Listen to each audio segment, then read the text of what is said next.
You only need these 5 exercises for strong legs and glutes after 50. No equipment needed. Strong legs and glutes after 50 without needing a gym, without equipment, and without complications. That is exactly what you are going to learn right now. 5 exercises that, when done with consistency, are capable of completely transforming your health, your posture, and your quality of life. And there are also 2 bonus exercises at the end that most people have never heard of. Before we begin, please leave a comment with your name and the city where you are watching our content from. We would love to know. Exercise number 1, Bulgarian split squat. Few exercises command as much respect as the Bulgarian split squat. The name might sound complicated, but the idea is simple. You perform a single leg squat with one foot forward on the ground and the rear foot elevated on a chair or bench. The inspiration came from Bulgarian weightlifting athletes who use this movement as a central part of their strength development. But anyone who thinks it is reserved for athletes is mistaken. For those over 50, this exercise offers an advantage that few movements can match. It works each leg independently, correcting muscle imbalances. You know that feeling when you notice one leg is stronger than the other? That is exactly the type of asymmetry that increases the risk of falls as the years go by. The primary muscles worked are the quadriceps, the gluteus maximus, and the stabilizers of the knee and hip. The gluteus maximus is the largest muscle in the human body, and many people do not know that. When it is weak, the lower back takes over its role, and that is where the back pain comes from, that so many people attribute to age, but which is actually the result of a lack of specific muscle training. To perform it correctly, position yourself facing a chair with a distance equivalent to one large step. Place the top of your rear foot on the seat. Your front foot should be firmly on the ground, with the knee pointing in the direction of the second toe. Lower your body vertically until the thigh is parallel to the ground, and rise by pressing the front heel into the floor. A very common mistake is positioning the front leg too close to the chair. When that happens, the knee goes too far past the toes and part of the load shifts to the kneecap, causing discomfort and eventually injury. The right distance is the one where the knee stays above the heel at the lowest point. For beginners, start without additional weight. Do 2 sets of 8 repetitions per leg with 60-second rest intervals.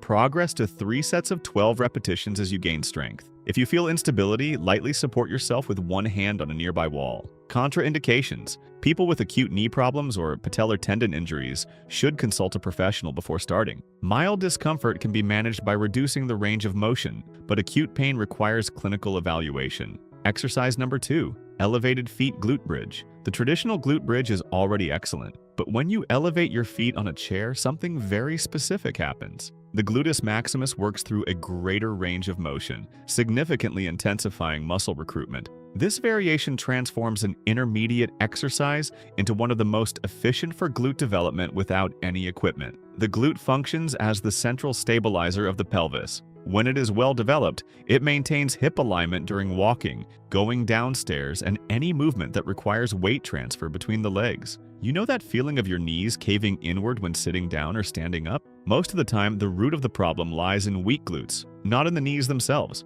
There is also a factor worth mentioning: the afterburn effect. When you train the largest muscle in the human body with intensity, the body needs more energy to recover, which means you keep burning calories for hours after the workout. It is not magic, it is physiology. To perform it correctly, lie on your back on the floor with your knees bent and your heels resting on the seat of a sturdy chair. Keep your arms along your sides. Press your heels into the chair and lift your hips toward the ceiling, squeezing the glute firmly at the top. Your body should form a straight line from shoulder to knee. Hold for 2 seconds at the top and lower in a controlled manner without letting your hips touch the floor between repetitions. You will know you are doing it right when you feel a clear burn in the glute area and not in the lower back. If the lower back hurts, it is a sign that you are substituting glute activation with lower back effort. Correct this by gently engaging your core throughout the entire movement. Start with 2 sets of 12 repetitions. Progress to 3 sets of 15 to 20 repetitions. To increase the difficulty without equipment, perform the movement with only one leg at a time, keeping the other extended in the air. Contraindications. People with acute problems in the sacrum or lower back should be cautious. Those who have difficulty lying down and getting up from the floor can start with the traditional bridge, with feet on the ground, before progressing to the elevated version. Before we continue, if you're over 50, take a look at this statistic. According to the WHO, between 28 and 35% of people over 65 suffer at least one fall each year. More than 70% of these falls happen inside the home. And today, falls are the leading cause of loss of independence among older adults worldwide. Many people blame it on bad luck, But in reality, it comes down to a lack of strength, balance, mobility, and physical preparedness. That's why our team created Biological Armor, a complete protocol for people in their 50s, 60s, or 70s who want to make sure they never go through that. Inside the protocol, you'll get a special home exercise program designed to build functional strength, real balance, and reverse years of poor posture and physical neglect without damaging your joints. You'll also learn the habits scientists have identified as common among the populations with the highest life expectancy in the world, habits that less than 1% of the Western population actually practices. Access it now by clicking the pinned link in the first comment of this video, or by pointing your phone's camera at the code appearing on the screen.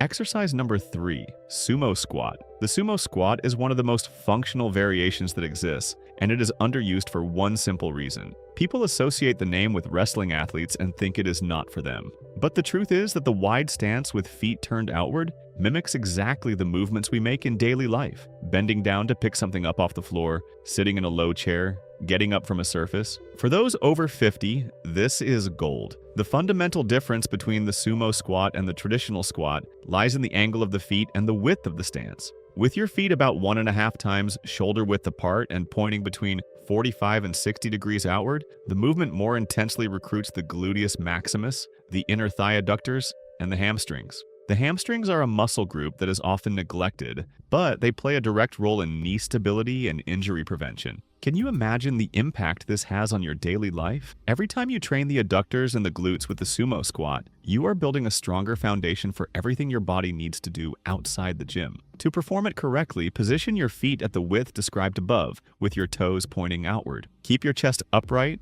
your gaze forward, and your shoulders back. Begin the squat by pushing your knees outward in the same direction as your feet, while the hips lower toward the ground. Descend until the thighs are parallel to the ground or slightly below. Rise by pressing the floor with your heels and squeezing the glutes at the top. A mistake I see many people make is letting their knees cave inward during the descent. This places unnecessary pressure on the knee ligaments and reduces the work of the adductors and the glutes. Keep your knees actively pushed outward throughout the entire movement. For beginners, 2 sets of 10 repetitions are the ideal starting point. As technique improves, progress to 3 sets of 12 to 15 repetitions. Contraindications. People with a history of hip injuries or with acute pain in the groin should adapt the degree of foot rotation, reducing the angle until they find a comfortable position. Those with a hip replacement should consult an orthopedic specialist before including this movement. Exercise number 4, hamstring curl. The hamstrings are the most neglected muscle group in leg training routines, and that is not an exaggeration. When people think about strengthening their legs, they almost automatically think about the quadriceps.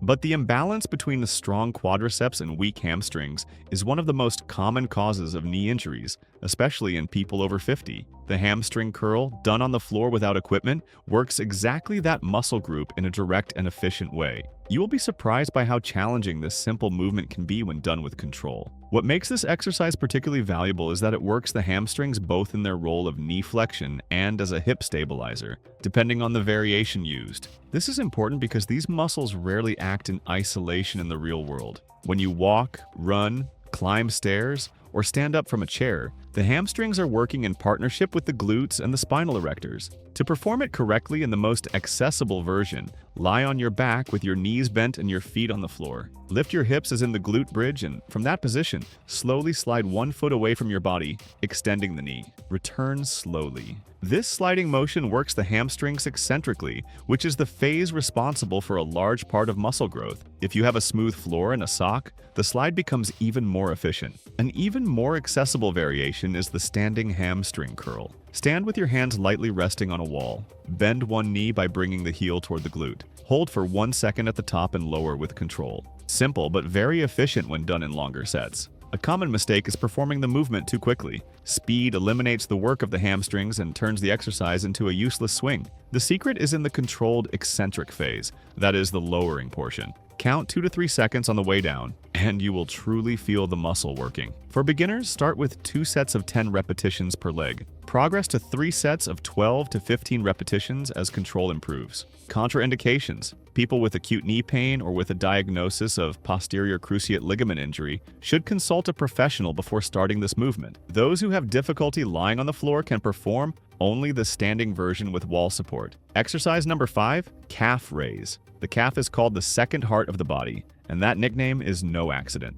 Every time the calf muscle contracts, it pushes blood from the veins of the legs back toward the heart, working directly against gravity. For those who spend many hours standing or sitting, training the calves is not an aesthetic matter. It is a matter of cardiovascular and circulatory health. But there is another benefit that few people associate with the calves: balance. The calf is one of the primary contributors to ankle stability, and a stable ankle is the first line of defense against falls. And falls after the age of 50 are one of the leading causes of loss of independence and quality of life. Training the calves is literally training your independence. An important fact: the calf is made up predominantly of slow-twitch muscle fibers, which means it responds better to sets with more repetitions. While the quadriceps can grow very well with 8 to 12 repetitions, the calves need 15 to 20 repetitions per set to be truly stimulated. You know that feeling that your calves never improve? Most of the time, the answer lies in an insufficient number of repetitions. To perform it correctly and with maximum efficiency,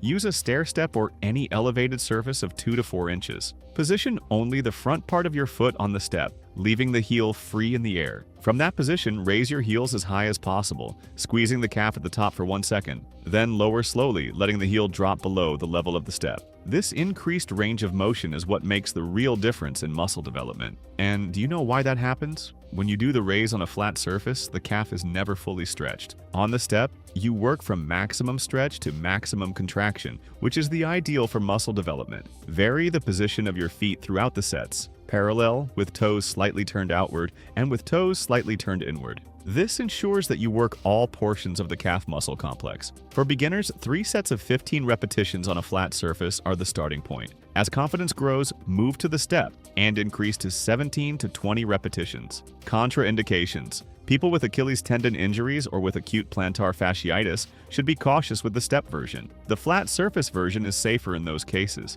and already offers good benefits while recovery takes place. Before we continue, do not forget to subscribe to the channel and turn on the notification bell. Having constant access to science-based information is what will allow you to progress with long-term health in the world of exercise. Now that you know the 5 main exercises, it is time for the bonuses. Bonus exercise number 1, frog pump. The frog pump is one of those exercises that, at first glance, looks strange. But when you try it, you understand why it has earned such devoted fans among people who have been training for decades. The name comes from the position of the knees, which are open out to the sides while the feet remain together, like the hind legs of a frog at the moment of a jump. The standout feature of the frog pump lies in the angle at which the glutes are worked. Most leg exercises recruit the glutes in more neutral hip rotation positions. The frog pump places the hip in external rotation, which recruits the lateral and deep fibers of the glutes in a way that conventional exercises rarely reach. This includes the gluteus medius, which is fundamental for knee stability during walking and running. To perform it correctly, start lying face down with your knees bent and feet together,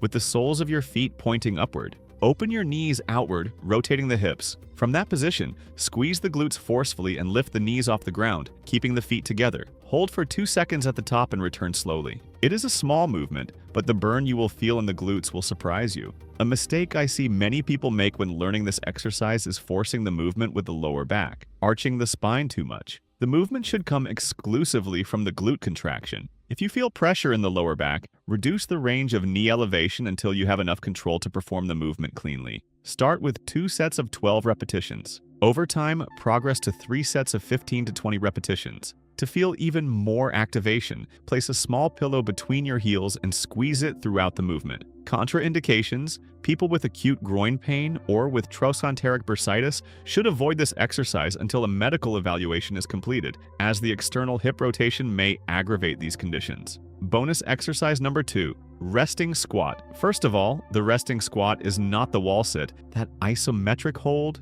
where you lean against a wall with your knees at 90 degrees. The resting squat, known internationally as the resting squat, is that deep squat position you have probably seen children doing naturally, and which Western adults have been losing over the years of sitting in chairs. It is literally a resting position in Asian cultures and among indigenous populations around the world. Farmers, fishermen, and manual workers from various cultures spend hours a day in this position without any difficulty. For the human body, this position is not extreme. It is natural. What is extreme is spending decades never reaching it. From a functional standpoint, the resting squat is one of the most revealing positions about the state of a person's hip, ankle, and spinal mobility. Researchers at the University of São Paulo demonstrated that difficulty sitting down and getting up from the floor is correlated with higher mortality in middle-aged and older adults. It is not the squat that causes problems, it is the lack of mobility that it reveals. To practice it correctly, position your feet slightly wider than shoulder width apart, with your toes turned slightly outward.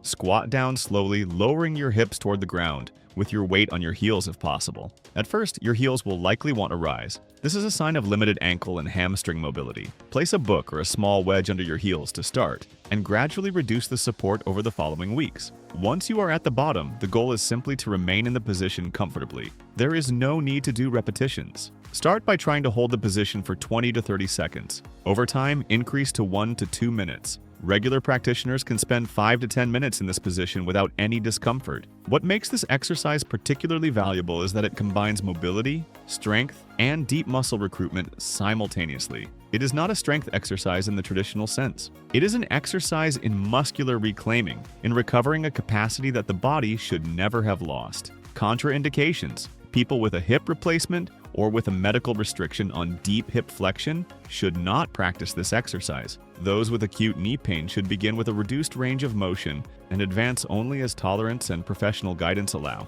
If you have made it this far, you now have in your hands 5 fundamental exercises and 2 bonuses that can completely change your health after 50. Strong legs and glutes are not a privilege reserved for athletes. They are the result of consistency, technique, and the right knowledge applied in the right place. If you enjoyed this and want to also discover 10 things that nobody does and that force your body to build muscle even after 50, we have a video appearing on screen right now showing each one of them in detail. Make sure to check it out and also look into our biological shielding protocol. Thank you for watching all the way to the end, and may God bless you, my friend.